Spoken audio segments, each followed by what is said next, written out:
I'm Nikki Woods, and we are going beyond the studio with the one, the only, the lovely Miss Bunny DeBarge. How are you?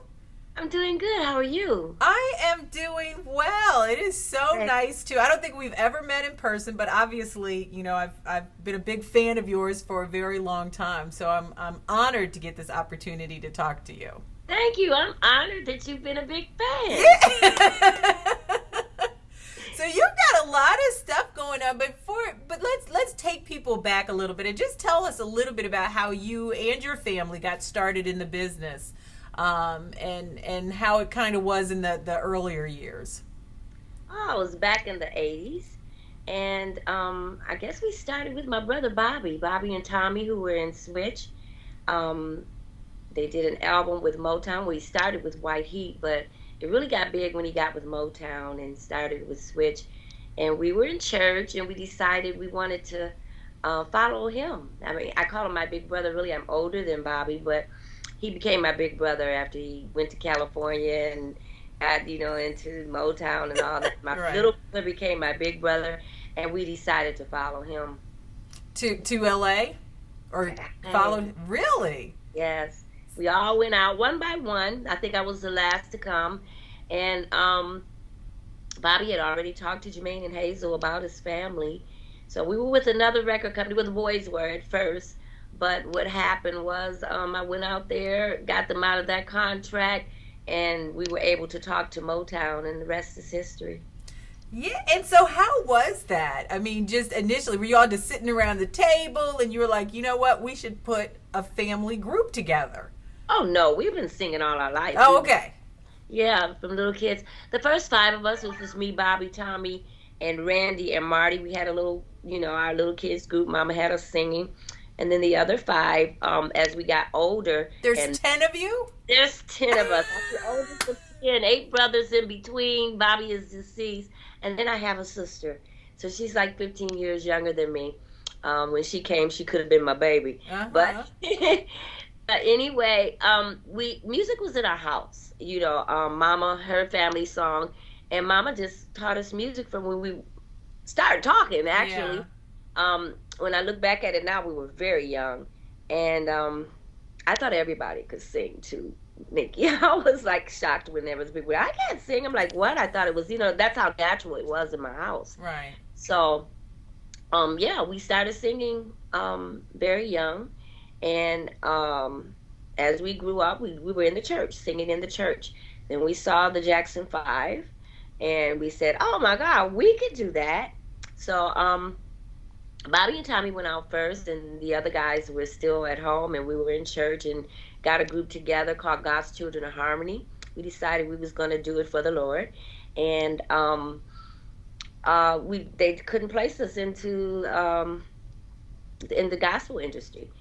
So we decided, well, my brothers are out there in the secular world. We're going to try it. And that's what we did. We went to Motown. Bobby had introduced us to Jermaine and Hazel.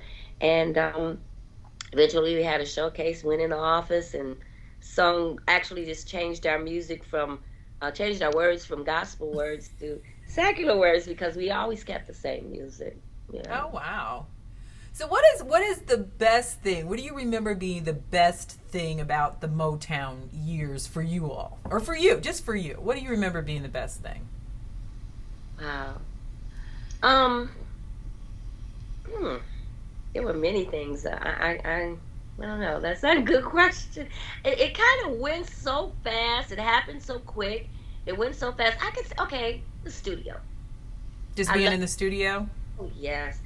As a family, we had a lot of freedom. We were able to stay nights. We stayed nights in the studio. I would bring my children, my 2 daughters with me, put them to bed on the couch out there, and we would just have a ball just as a family. So I would say meeting the stars, meeting Stevie Wonder. Really? Yes, of course. Did you ever see yourself as equal? I mean, because I think that we did, but did you ever see yourself as equal to somebody like the Jackson 5 or Jermaine Jackson or Stevie Wonder or anything like that? I mean, these were your colleagues now. Did I in the beginning? Mm-hmm. Is that what you're saying? Did you in the beginning? No, not in the beginning. Do you now though? I went out there to get Michael Jackson. Yeah. So no, I didn't. But with Stevie Wonder, I'm like, and Marvin Gaye, okay, they were the two that I just go crazy over, okay? Yeah. I didn't go crazy over Michael Jackson, but when I met Stevie Wonder, my knees were shaking. I mean, I'm just a big Stevie Wonder fan. Oh, that's amazing. To this day. To this day. To this Yeah. day. That's amazing. And so what was one of the drawbacks? Because there's been a lot of good, but it seems like there's also been a lot of hard times for your family, too. So what were some of the drawbacks? Was it too much too soon? What do you think happened? Well, I think actually from us coming into a world that we knew nothing about, very green, God was with us, but as a family, I think that it kind of broke up us as a family. Not just, and people think of it as a group that broke up.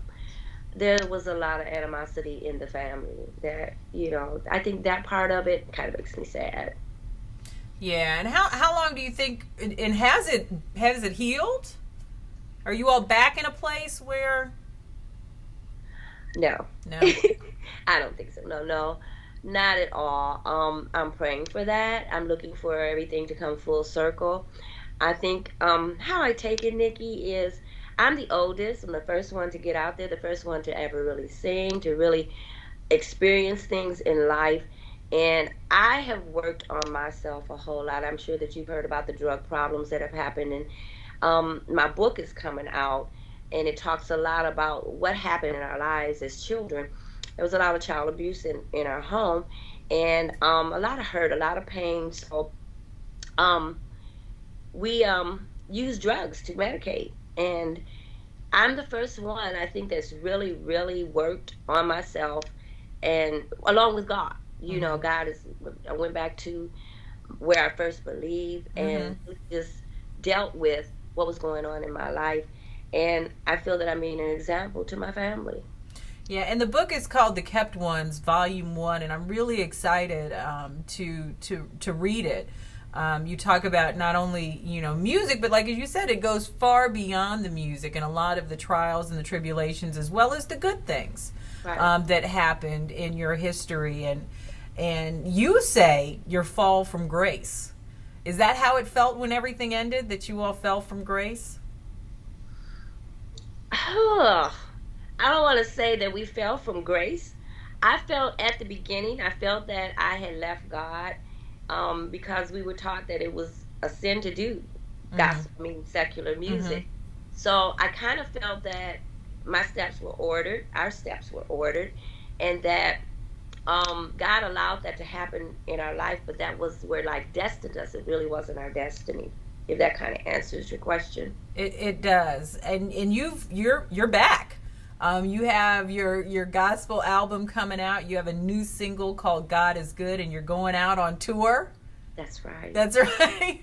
Well, not. Well, it says the Walk It Out tour, but that's right. Okay.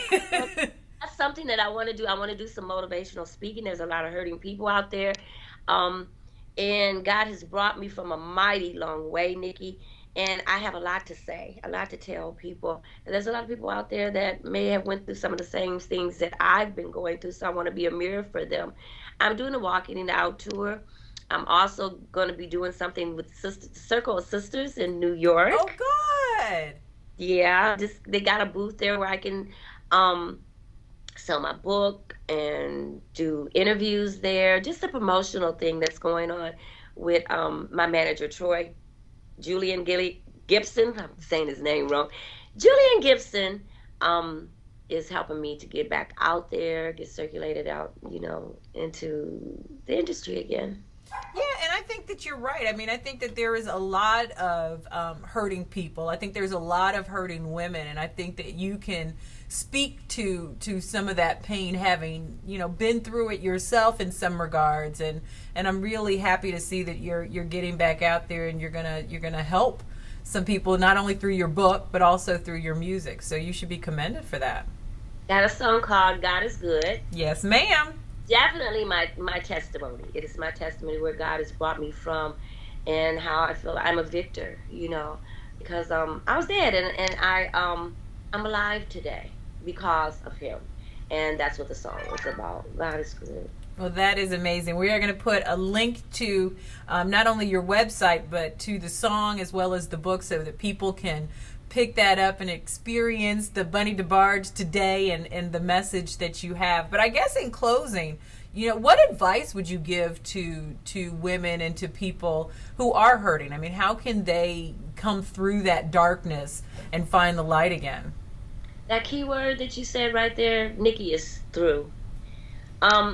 I had to believe in God. I had to believe in something. We all have to believe in something. And I chose to believe in God. And He has never failed me yet. He's never failed me yet from the very beginning in my childhood. What I would say is I started writing my book, just writing things down because I covered up so much in my drug use. And I was tired. You have to be sick and tired, and you have to be ready to surrender. Yeah. And I gave my life to the Lord. I said, Lord, I need you. If you are who you say you are, I need you to help me. I don't want to die like this.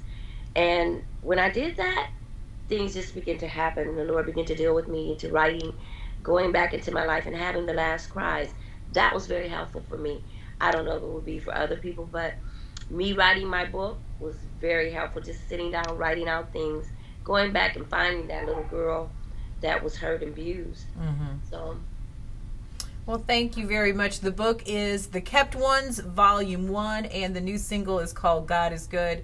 Like I said, we're going to be posting all your information so people can keep up with you and order the song and the book, and also find out where you're going to be on tour for your promotional tour called Walk It Out. Yes, thank you. Thank you, Bunny DeBarge. Thank you. We've gone beyond the studio with Bunny DeBarge on BlackAmericaWeb.com.